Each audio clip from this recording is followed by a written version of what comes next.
Kasi sa bansa na yan, pinatay yung tatay ko.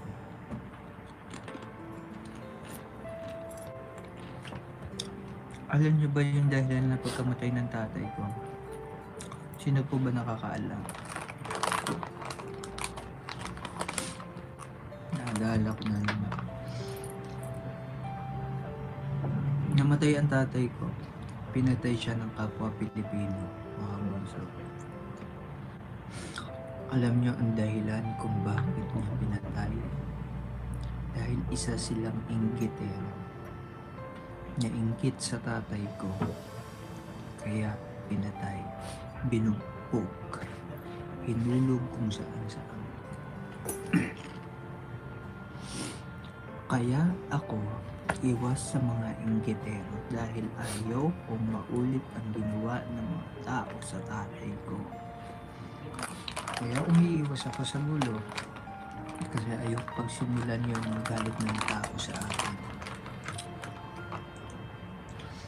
At alam nyo ang ginawa ng nanay ko? hindi na pinansin. Hindi na niya dinamanda. Pinasa Diyos na laang. Hinayaan na laang. At Diyos na ang gumawa ng aksyon sa kanya. Alam niyo nangyari? Ayun. Ayokong isipin na ayokong magsalita na parang okay pala kahit hindi na pala gumawa ng aksyon ng nanay ko. Ay, may gumawa na pala, may nangyari na pala. Hindi po namin ikinasiya din yun. Hindi rin po namin ikinasiya yung mga nangyari na yun. Kaya mas maganda ho, mahirap din na pagsisiyampan na huli yung mga gagawin natin sa kapwa.